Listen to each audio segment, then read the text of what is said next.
السلام علیکم ورحمۃ اللہ وبرکاتہ ان الحمد للہ والصلاة والسلام علی رسول اللہ اشہد ان لا الہ الا اللہ وحدہ لا شریک لہ واشہد ان محمدا عبدہ ورسولہ اما بعد۔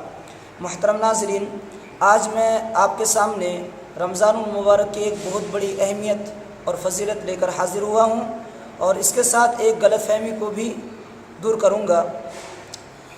رمضان کی جو فضیلت ہے، سب سے پہلے ہم اس فضیلت کو دیکھتے ہیں۔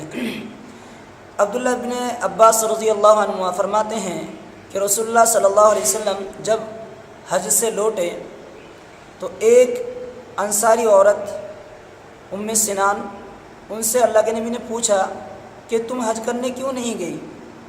تو اس عورت نے جواب دیا کہ ہمارے پاس 2 اونٹ ہیں، ایک اونٹ پر فلاں یعنی اپنے شوہر کے بارے میں کہا اور ان کے بیٹے حج کو نکل گئے، اور دوسرا اونٹ اس سے ہم اپنی کھیتی میں پانی سیراب کرتے ہیں، پانی دیتے ہیں۔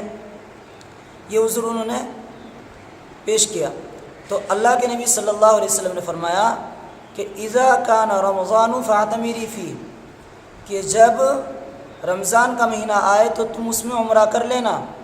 فإن عمرة فی رمضان حجۃ، اس لیے کہ رمضان کے مہینے میں عمرہ کرنا حج کرنے کے برابر ہے۔ اور دوسری روایت میں ہے فإن عمرة فی رمضان تقضی حجۃ او حجۃ معی، کہ رمضان کے مہینے میں عمرہ کرنا میرے ساتھ حج کرنے کے برابر ہے۔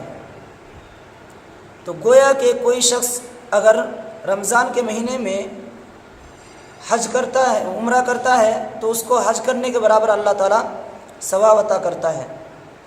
یہ حدیث عام ہے، یعنی اب بھی اگر کوئی شخص رمضان کے مہینے میں عمرہ کرتا ہے تو اس کو حج کرنے کے برابر ثواب ملے گا۔ حضرت ام سنان کے ساتھ یہ خاص نہیں ہے۔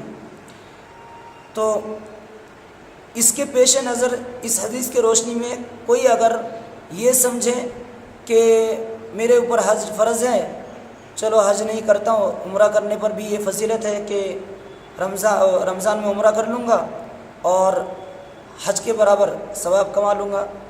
ثواب تو مل سکتا ہے، لیکن اس کا مطلب یہ نہیں کہ آپ کے اوپر جو حج فرض ہے اس فرض حج کو عمرہ کرنا ساقط کر دے رمضان کے مہینے میں۔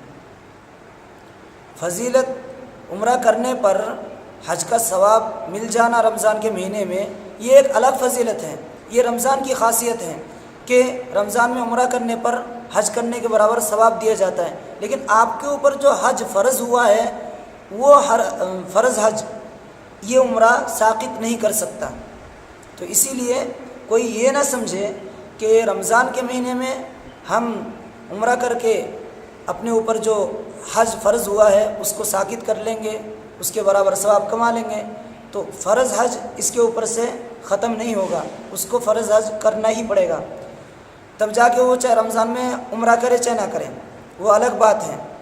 یہ نفلی ہے، نفل کبھی بھی فرض کا برابری یا فرض کو ختم نہیں کر سکتا، فرض کے قائم مقام نہیں ہو سکتا۔ فرض کے قائم مقام ہونے کے لیے اسی جیسا عمل ہونا ضروری ہے، اور عمرہ یہ ایک نفلی عبادت ہے، ایک نفلی چیز ہے، اس کو یہ کیسے فرض کو ختم کر سکتا ہے یا فرض کے قائم مقام ہو سکتا ہے؟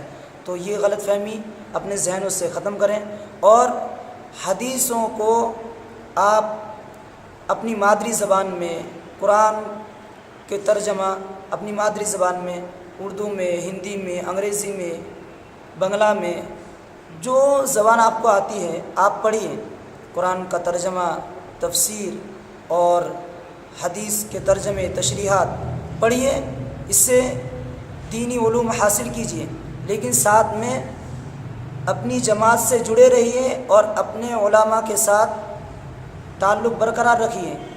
بخاری مسلم لے کر اور چاروں سنن لے کر آپ خود بخود مفتی بن جائے، عالم بن جائے اور کسی علماء سے رابطہ نہ رکھیں، یہ بہت بڑی ہلاکت کی بات ہے۔ آپ کب معلوم نہیں کہ آپ